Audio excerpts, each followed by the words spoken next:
The night Amelia Godwin discovered the truth. The music did not stop, the chandeliers did not dim, and the world did not slow to spare her heart. The betrayal came quietly, behind a half-closed door, and it shattered her life in a single breath. The spring ball at Fairmont House was meant to celebrate new beginnings. It was 1892, and New York society filled the grand ballroom with silk gowns, polished shoes, and polite laughter. Wealth and ambition moved through the room as smoothly as the waltz played by the orchestra. For most guests, it was a night of pleasure and display. For Amelia Godwin, it would become the most painful night of her life. She stood near the refreshment table, her fingers nervously brushing the pale blue fabric of her gown. At 22, Amelia was not the kind of woman who demanded attention the moment she entered a room. Her beauty was quiet and soft, noticed only by those who cared to look twice. Her brown hair was pinned neatly at her neck, her posture calm, her expression polite but distant. "You seem unusually quiet this evening, Miss Godwin," said Mrs. Belmont, an older woman known for seeing far more than she ever said aloud. One would expect more excitement from a woman soon to be married. Amelia forced a smile. "I suppose I am simply overwhelmed by the occasion." "Well," Mrs. Belmont said gently, "marriage into the Fairfax family comes with many such evenings. You will grow used to it." The mention of her engagement tightened Amelia's chest. Her marriage to Henry Fairfax had been arranged years earlier. Her father needed security. Henry needed connections. Love had never been discussed. Amelia had accepted this truth long ago and learned to live within it. Mrs. Belmont scanned the room. "Speaking of your fiancé, I have not seen him all evening, nor your dear friend, Clara Reed." Amelia followed her gaze. Henry and Clara were nowhere to be found. "Perhaps they stepped outside," Amelia said quickly, though unease stirred within her. Belmont hesitated. "My dear, forgive an old woman, but the way Mr. Bruce stole. Fairfax looks at Miss Reed is not the way an honorable man looks at his betrothed's closest friend." Heat rushed to Amelia's face. "You misunderstand." "I hope I do, Mrs. Unbringley," Belmont replied softly, before drifting away. The words stayed with Amelia, twisting in her mind. Clara Reed had been her closest friend since girlhood. Beautiful, confident, and wealthy, Clara had always shone brighter in every room. Amelia had trusted her completely. Trying to steady herself, Amelia searched the house. The ballroom, the card room, the terrace. Nothing. At last she noticed light spilling from the library door. As she approached, voices reached her ears. "Henry, this cannot continue," Clara said, her voice low and trembling. "It is not right." "Marriage is never about what is right," Henry replied calmly. "My engagement to Amelia is a transaction, nothing more." "And what of love?" Clara asked. There was a pause. Then Henry spoke again, quieter, closer. "You know my feelings are for you." Amelia could not breathe. Each word struck her like a blade. She pushed the door open. Henry and Clara stood too close, his hand resting at her waist. They stepped apart at once. "Amelia," Clara whispered, her face drained of color. "Dollar?" "Do not," Amelia said, her voice shaking despite her effort. "Do not insult me with explanations." Henry straightened his jacket, irritation flashing across his features.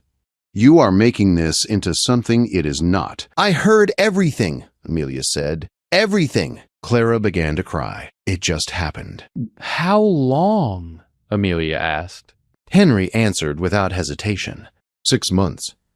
The room spun. 6 months of lies, of smiles, of whispered reassurances. Amelia turned and walked away before they could stop her. She crossed the ballroom with her head held high, ignoring the whispers that followed. Only when she reached the garden did her strength fail. The cool night air burned her lungs. Tears fell freely now, silent and uncontrollable. Her future was gone. Her friend was lost. By morning, society would feast on her humiliation. "Are you unwell, miss?" The deep voice startled her. Amelia turned to see a tall man standing beneath the lantern light. He was broad-shouldered, dark-haired, and commanding without effort. "Forgive me," she said quickly, wiping her face. I did not know anyone was here." "No apology is needed," he replied. "These gatherings can be cruel." Something in his steady gaze broke through her defenses. "My fiancé has been unfaithful," she said quietly, "with my best friend." The man studied her for a moment. "Then the shame belongs to them, not to you." She gave a bitter laugh. "That is not how society will see it." "Society sees what it is shown," he said thoughtfully, "and it can be redirected." Amelia looked at him. "Redirected how?" He stepped closer, lowering his voice. "What if, instead of a woman cast aside, you became the woman a duke openly desired?" Her breath caught. "Sir, I do not understand." "I am Alexander Monroe," he said, "Duke of Blackwood." Her eyes widened. Every person in the room knew his name. Powerful, wealthy, unmarried. "Allow me to escort you back inside," he continued, "and allow me to show them that you are far from forgotten." Madness or instinct guided her hand into his. When they entered the ballroom together, the music faltered. Conversations stopped. Alexander led her to the center of the room and signaled the orchestra to halt. "Ladies and gentlemen," he said clearly, "I wish to thank you for indulging me. This evening I found myself entirely captivated by Miss Amelia Godwin. I intend to call upon her tomorrow, and I hope you will allow me the pleasure of her company." Gasps echoed across the room. Amelia felt the weight of every gaze, but she did not falter. "I would be honored, Your Grace," she said. As Alexander drew her into the first notes of a waltz, Amelia realized her life had shifted forever. The scandal had not ended. It had just been rewritten. By morning, New York had awakened hungry for answers. Carriages lined the streets outside the Godwin home before noon. Neighbors called under the excuse of concern. Friends arrived carrying sympathy wrapped in curiosity. By afternoon, Amelia understood something she had never fully grasped before. Society did not care about truth. It cared about spectacle. Her broken engagement to Henry Fairfax was already common knowledge. His betrayal with Clara Reed was whispered in corners, softened or sharpened depending on who told the tale. Yet one detail overshadowed all others: the Duke of Blackwood. Alexander Monroe's public attention had shifted the story overnight. Amelia was no longer the woman abandoned. She was the woman chosen. At precisely 2 o'clock, a polished black carriage stopped before the Godwin house.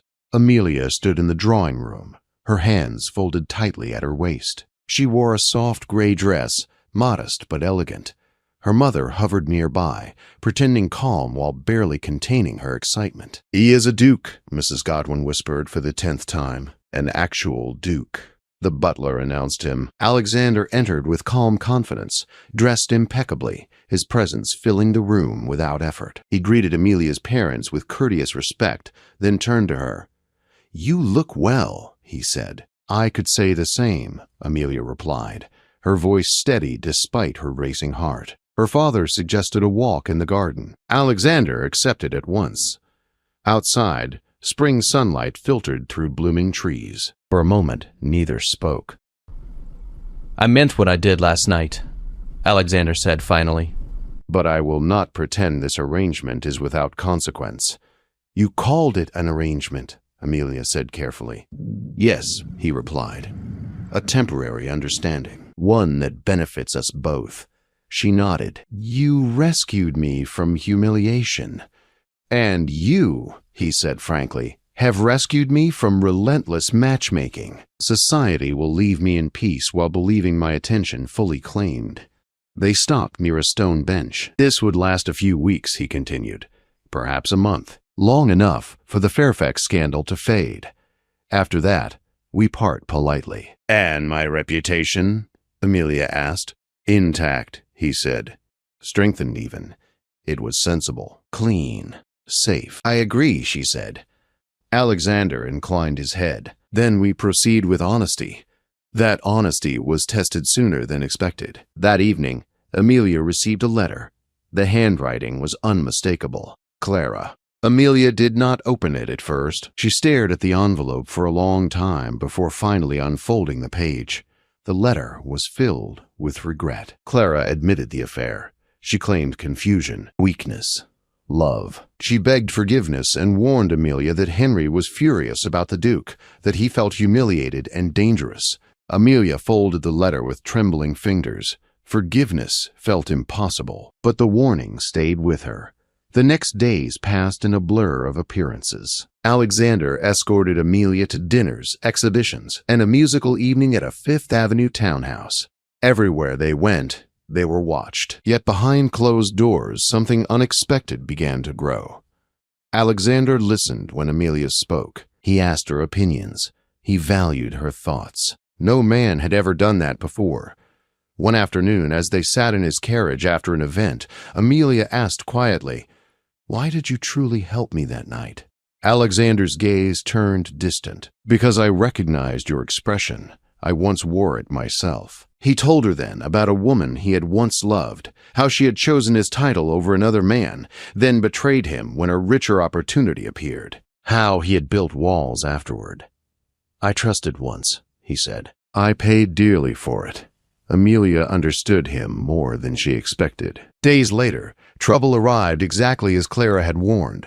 Henry Fairfax appeared unannounced at the Godwin home. Amelia refused to see him. He left angry words behind, and a threat disguised his concern. Alexander responded swiftly. He invited Henry to his private club. What was said there was never repeated.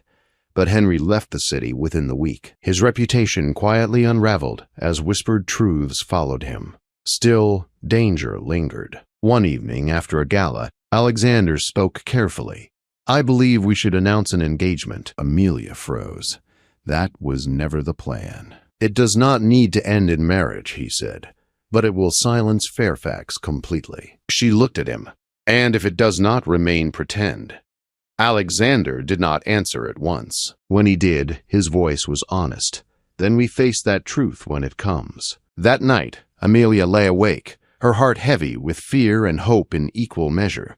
She was falling in love with a man she had never intended to love, and she did not know if she was brave enough to admit it. When Alexander arrived the next afternoon, Amelia had already made her decision. "Yes," she said before he could speak. "I agree to the engagement." His relief was visible, though controlled. They announced it that evening at the Pembroke ball. Gasps filled the room. Congratulations followed. Amelia felt steady, proud, and terrified all at once.